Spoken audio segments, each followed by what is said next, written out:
बच्चा अभी हम स्टार्ट कर रहे हैं 23 नंबर का सम। तो यहाँ पे जो मेन पॉइंट है, हम डिबेंचर रिडम्पशन जो कर रहे हैं वो कहाँ से कर रहे हैं, तो आप बोलोगे सर कर रहे हैं डिबेंचर जो रिडम्पशन कर रहा है वो कहाँ से कर रहा है बच्चा, तो आप बोलोगे सर सिंपल सी बात है, इस बार सम में आ रहा है प्रॉफिट में से। कहाँ से कर रहे हैं, प्रॉफिट में से। आप बोलोगे सर जब कैपिटल वर्ड लिखा हुआ है कि कैपिटल से कर रहे हैं तो इसका मतलब डिबेंचर रिडम्पशन रिजर्व में कितना परसेंट लेंगे, 25%। जब आप बोलोगे प्रॉफिट में से वर्ड यूज हो रहा है तो बच्चा आप 100% करोगे। क्या करोगे, रिजर्व क्रिएट 100%, मतलब डिबेंचर जो भी उसकी नॉमिनल वैल्यू है उसका 100% आप रिजर्व क्रिएट करोगे। समझ में आ रहा है बच्चा, आप तक मैं पहुंच पा रहा हूं। ये जो दो पॉइंट है, आगे जो आप पढ़ोगे 21 एंड 22 नंबर के सम में वहां पे सीधा लिखा हुआ था रिडम्पशन फ्रॉम कैपिटल। अभी यहां लिखा होगा 23 एंड 24 में लिखा क्या होगा, debenture redemption from profit. Profit word लिखा है तो हमें ये दो पॉइंट ध्यान रख। तो बच्चा आप रियल सम पढ़ना शुरू करते हैं, जहां पे दिया हुआ है Parth engineering limited redeem 9% debenture at a face value of 30 lakh at a premium of 12% as on 31/3/2018. For this provision of money has been made out of profit of a company. The company invests the required amount as on 30th April 2017. तो यहाँ पे उन्होंने बोला हुआ है provision for money out of profit, word लिखा हुआ है, हाईलाइट समझ में आ रही है, सेकेंड पॉइंट सेकेंड लाइन में वो पॉइंट समझना है। ये आगे भी दिया हुआ है पास journal entry in the redemption of debenture in the books of company with the assumption that company has fulfilled the provision of companies act and also debenture redemption investment and debenture redemption reserve.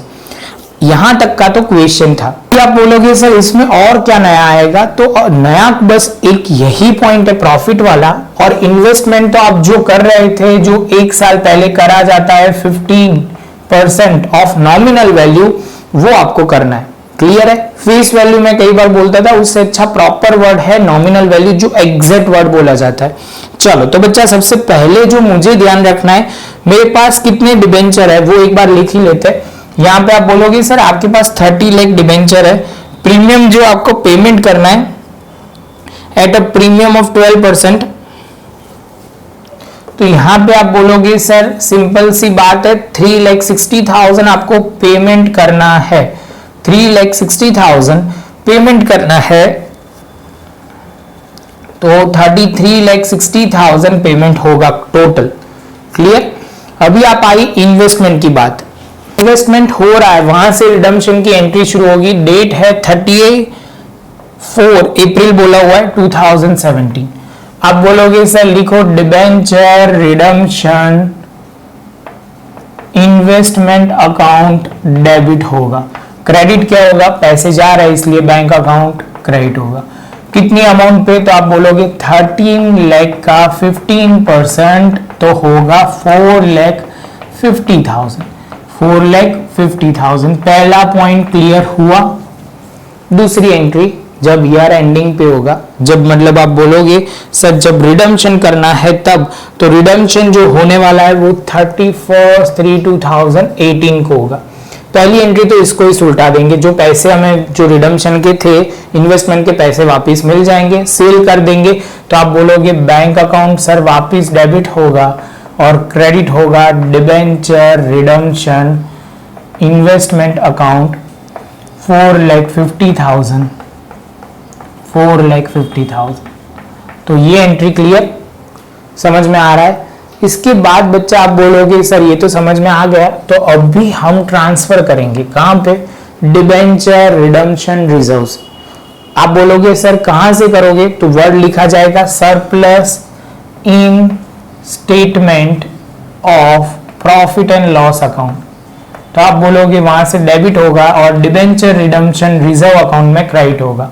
कितनी amount, तो आप बोलोगे sir 30 lakh है और अभी तक हमने कोई भी प्रोविजन नहीं किया, तो आप बोलोगे 100% से ट्रांसफर करेंगे रिजर्व में, क्योंकि आउट ऑफ प्रॉफिट है इसलिए।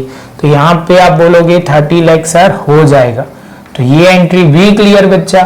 अभी आप बोलोगे सर पेमेंट की बारी आई तो वो भी हम लिख देते हैं। तो आप बोलोगे 9% डिबेंचर अकाउंट डेबिट किया जाएगा। आप बोलोगे redemption premium on debenture account debit होगा और क्रेडिट क्या होगा, डिबेंचर होल्डर।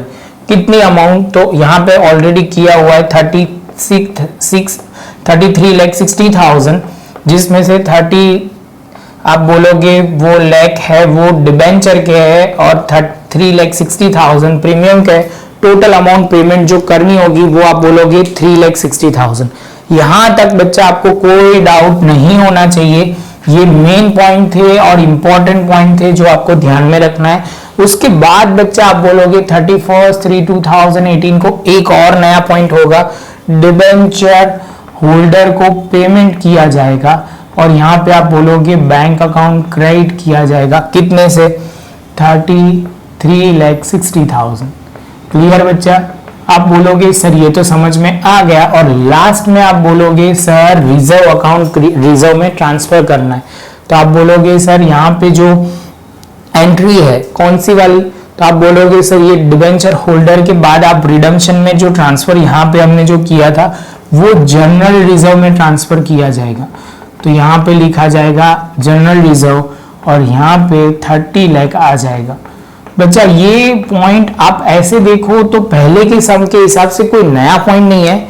खाली नया क्या है, तो आप बोलोगे सर देखो इस बार तो पहले इश्यू की एंट्री नहीं है क्योंकि सम में दिया नहीं है इसलिए।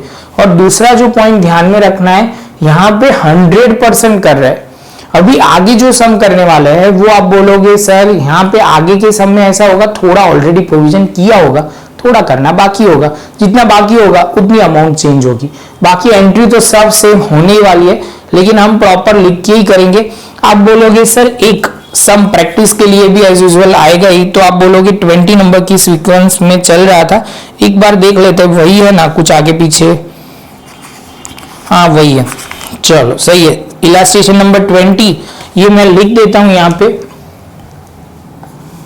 20, नेक्स्ट सम के लिए 21 हो जाएगा। तो बच्चा प्रॉपर पहले समझ लो ये पॉइंट जो मैंने बोला था वो एक ही पॉइंट चेंज हुआ है और मेरे हिसाब से कुछ इसमें डिफिकल्ट नहीं है। बच्चा शांति से नोटबुक में लिख लो। वीडियो अच्छा लगा हो बच्चा तो लाइक शेयर सब्सक्राइब जरूर करो। मिलते हैं नेक्स्ट लेक्चर नए एक पॉइंट के साथ।